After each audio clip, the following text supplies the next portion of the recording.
the news. Changed the mutants by an ooze. Found on the floor, raised by a rat. Now they're ninjas. No! Stop it! Stop that music right now! I'm not dealing with that! Give me the good stuff right now! Teenage Mutant Ninja Turtles, heroes in a half shell, turtle power. Ew. Yep, people. We're back to one of the big ones that started it all for me. And I know a lot of you are wondering, why? Why am I willing to torment myself by looking at this stain on the Ninja Turtles franchise again? Well, there are reasons other than just making sure this retrospective is as complete as possible. Back when I reviewed this show in the early days of TV trash, I had to be concise due to the 10-minute time limit that all new YouTube users must deal with. Now, hopefully I can get into more detail. Also, since I made that review, it appears a blogger named Hail Zeon put up a video challenging the haters of this series. And yes, according to Huey Toonmore, this guy actually created that video in direct rebuttal to my review. You're free to watch it, as I will never deny someone's right to disagree with my views. So yeah, surprise, surprise, there are people out there who actually like this. But guess what? There are people out there who like Final Fantasy X, and that didn't stop Spoonie from tearing it the biggest new one he could manage. So like he once said, get ready, MFers, it's gonna get loud. One more time, this is Ninja Turtles, the next mutation. So first things first, yes, I know that this show was more or less Eastman and Laird's last attempt to keep this franchise relevant in the 90s. That still doesn't mean it was a good idea.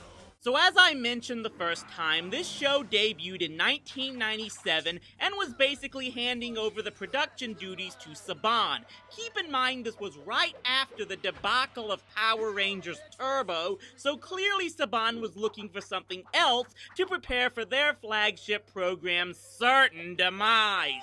This apparently included giving all rights to the show to Saban, and thus it wasn't included when Eastman and Laird sold the Ninja Turtles properties to Viacom in 2010. This show was part of the whole Fox Kids block that was sold to Disney before Saban bought it back with their old Toku adaptations in 2012. And it and those other shows were released on DVD that year via the Shout Factory. Yeah, you heard that right. This thing is now on DVD, and we still can't get the 1960s Batman. Life is so fair. The series opens with a 5-parter called East Meets West that begins somewhere in China, where this guy is engaging in a staring contest with himself before the Jabberwock tries to pop out of the looking glass. I fear the most ancient evil has awakened to destroy us all. Huh, so that's where the Kardashians came from. Then we cut to the city where Raph runs off in another tizzy and gets cornered by the Foot Ninjas, and Splinter senses his danger, forcing him to leave his chess game in the park with an old blind man? Okay, what the hell? Splinter has always been stressing the art of secrecy, and now in this version, he's been going up to the surface to play chess with this guy for 2 years? And spoiler alert, that's not the only character they're gonna get wrong here. And this sets up the first real problem I had with this series, as you recall, that you can't tell which version of the Turtles this is connected to. The biggest contributor to this problem is that not once in either this 5-part pilot or the rest of the series is the Turtles' origin given in full detail, making this the only incarnation in the franchise that doesn't do that. And no, this is not just the rantings of a fan boy, this is a problem on multiple levels. It's a problem for anyone where this is their first look into the Turtles because they'll have no idea where they came from and will never be told in this series. But it's also a problem for longtime Turtles fans because we know there are two origin stories. So we have no clue as to whether this is a continuation of the cartoon, a continuation of the movies, or neither. And to this day, I still don't know. According to the multiple sources I've checked, this series was originally supposed to be a continuation of the animated series, but it got changed up at the last minute and is supposedly meant to follow the continuity of the movies. But if that's the case, it still never explains how the Shredder is alive again, and if it's the third option and an entirely separate entity, then it just makes even less sense to not give the Turtles backstory.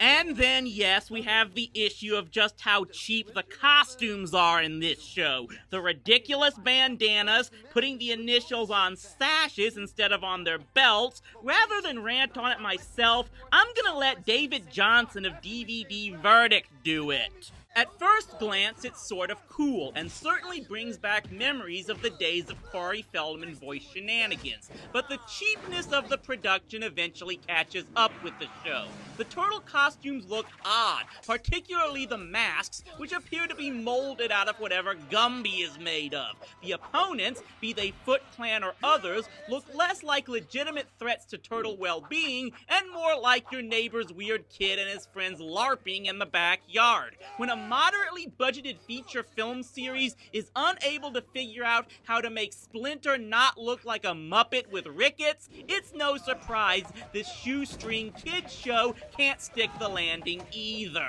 In other words, when you're following up on those awesome costume designs from Jim Henson in the movies, maybe it wasn't the best idea to hand over production to a studio that makes some community theaters look high budget. Not to mention what they do with the weapons. Leo carries one sword that's not a katana and turns into shears. Raph's size combined to make a staff for some reason.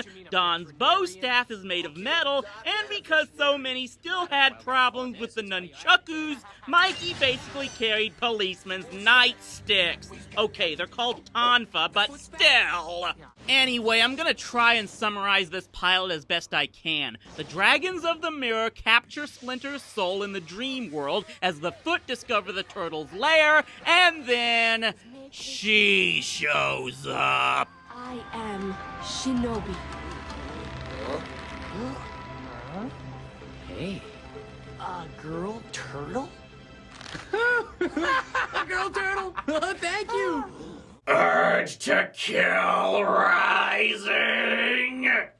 And like that, this series gets flushed down the toilet in the second episode. Our heroes in a half shell immediately turn into horny, brain-dead frat boys around her, while she goes on and on about her shinobi training and all this BS. There was a fifth turtle in a jar with us. And of course, to ensure the sexual tension isn't really squicky, they have to put this in. We're not brothers. You mean none of you are related by blood? No. We're pet shop turtles. Born and bred on a turtle farm. So are you. So I am not your sister? Now, to be fair, I'll admit the original animated series never really stated that the Turtles were actual brothers. But again, this wasn't adapted from the cartoon. It was supposedly adapted from the movies where they were stated as brothers. Regardless, it doesn't change the fact that the only reason this was put in was to create the possibility of Venus becoming a love interest and generating jealous tension among our heroes, which no one wanted to see! The main setup in this pilot is that the dragons use Splinter as bait for the Turtles to enter the dream world to get him and allow the Dragon Lord to enter their world again. And once more, I'm not going to let this get away. The Dragon Lord is just stupid. He looks like if Shredder got mutated with a dinosaur, and he was clearly meant to be menacing on the likes of Dreg or Lord Zed, but he just comes off as an abusive bully. And let's not even get into his right hand thing, which is right up there with the Tenga knockoff from Tattooed Teenage Alien Fighters for most annoying villain lackey I've ever seen. The shelled ones have eluded us 3 times. They are skilled ninjas, Majesty. Ninja! Now let's get into the biggest issue surrounding this series. That being why Venus de Milo is one of the most despised characters this side of Scrappy-Doo. Hail Zeon here appears to call us out as being a bit chauvinist, saying we just didn't want a woman getting in the way of the boys' club that was the Ninja Turtles.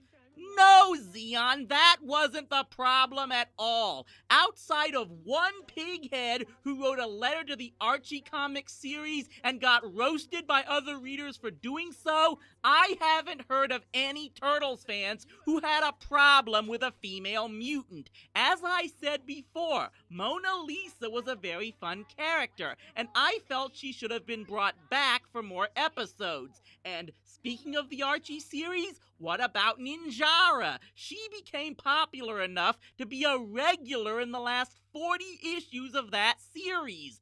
No, the problem wasn't that Venus was a girl. The problem was that she was a total Mary Sue! The series revolved almost exclusively around her and how great she was, to the detriment of the original 4. For at least the first 7 to 10 episodes, they never stopped talking about her. I think that turtle girl is cute in a mutant kind of way. Like when she came out of her trance, freaked out and bolted for the door? Yeah, really cute. Once she appears, she takes out an entire army of foot ninjas on her own, she chastises the turtles for their ninja style, and the crowning moment, she single-handedly takes out their arch nemesis with the power of her mind in episode 2! If the Buffy the Vampire Slayer comics introduced some pretty boy Van Helsing descendant and made the stories all about him, I would have the same problem. When you spend the first quarter of your season having the main character shill for the newcomer, that's annoying and insulting to the fans that grew up with those main characters. And if you think I'm overreacting, let me elaborate further. Episode 4, the Dragon Lord concocts a serum that gives his mooks invincibility, and guess who stops it? Yes, I am unstoppable! What have we here? Okay, yes, it's later revealed the serum was a placebo, but it was still used as a plot device to try and make Venus look good. Then, of course, there's the big one that just frustrated me to all get out. The first episode following the pilot, The Staff of Bukai, where the Dragon Lord finds a staff that will allow him to use a person's magic, like Venus's shinobi magic, against them. I know how I railed on this in the first review, but this one scene to me completely shows how this entire series screws up the Turtles and the focus of the show. They don't do anything! Even if they had tried to help and she pushed them off with some big I must do this myself bullcrap, I might have tolerated that, but that's not what happens. They just stand there trying to give her lame encouragement. That's not what the Turtles were about. They would have worked together and found a clever way to counteract the staff. But no, all that has to happen is Venus lies there and declares, "Sorry, I'm still omnipotent and your power can't stop me!" You did it, Venus! That was totally rad! I felt a real spell coming on. And they also derailed the individual characters to make her look sympathetic as well, like how Donatello is always insulting her shinobi training and trying to get on her nerves. Donatello would never do that! He was the soft-spoken, nice guy of the bunch. Barry Gordon and Corey Feldman would bang walls over that one. And then, of course, there's the crossover. The episode of Power Rangers in space that the Turtles appeared in. First off, this joke at the beginning where the Turtles think the Rangers are just a TV show? What kind of nonsensical, lame meta joke were they going for there? And then the big thing. Andromeda curses the Turtles to work with her to destroy the Rangers, and it's not till the second part, after they hijack the Astro Megazord, that they finally break free of the spell and join with the Rangers. Let me make this clear. I don't hate Saban in general, and I don't hate Power Rangers. But this was when I stopped watching Power Rangers because of how much this episode pissed me off. It was the ultimate example of Saban saying they flat out didn't care about the characters I grew up loving. In fact, having to remember that again has hacked me off so much that I gotta take a break and find something to bash in with my own chucks. I'll be back in a moment.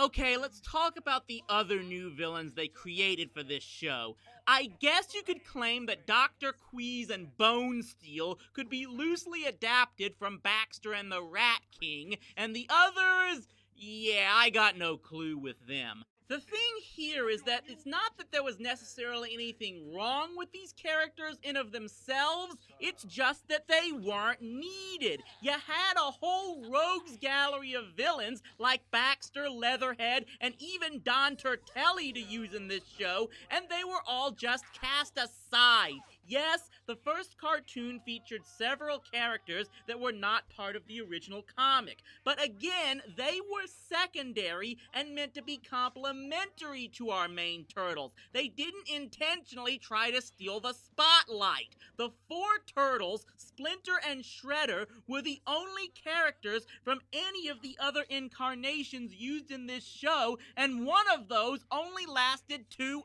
episodes. Okay, technically 3, because a later episode brought back Saki, who became a street urchin. Oh, but he still had a magic artifact that he could have used to destroy the turtles, but it's only brought up now as a plot device for the Dragon Lord to want.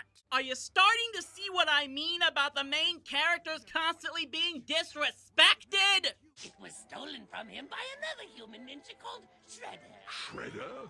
That is a stupid name. Need I remind you all that this series came after Power Rangers Turbo, where the big bad was a whiny pirate who didn't have the common sense to set her explosives to under an hour. I think Saban forfeits all their rights to insult other people's villains. And I have heard since that there were plans for a second season that would have supposedly included April and Casey Jones and brought the Shredder back full time. My response to that is, if the show's creators had brought those characters into the first season and integrated their own creations with them, the fans might have warmed up to this show more. And there would have been a way they could have done that. All they had to do was extend a hand to David Wise and have him show their writers how it's done. But as best as I can tell, this was an entirely different creative team that was clearly going to do things their way.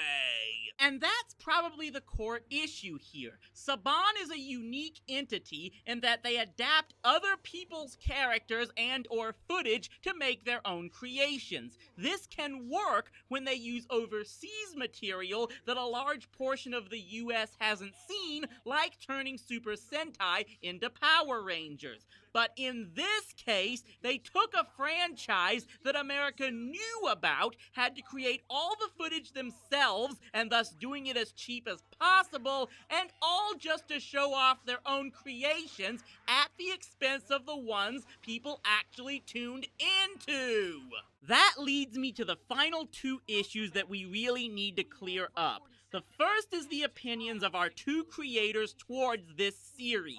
One thing is clear, Peter Laird hates this series, and Venus in particular. As far as Kevin Eastman goes, I haven't definitely heard that he liked this series, only that he's been more willing to talk about it. It does seem like Laird cares a lot about how their creations are treated, especially with what he'll do with the next series when I get to it, while Eastman is willing to let people be more loose with them as long as it makes money. That's just speculation on my part. I don't know those guys. But yes, when you have a split like that, the fan base is generally going to side with the guy who believes in staying true to the material. That's just how it goes.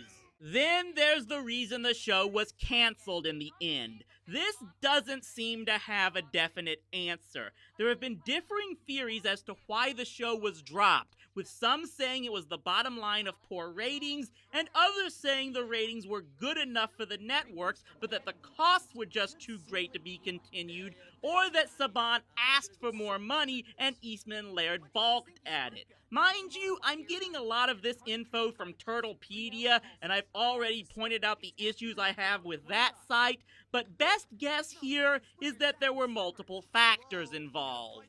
So, of course, after a four-parter that included vampires, not kidding there, the last episode turned out to be just a clip show that, of course, featured the other turtles talking about how great Venus is. Love to reminisce, but something in the air tells me it's time to... book! Yeah! Did you think I didn't learn anything from you guys? Turtles Blood!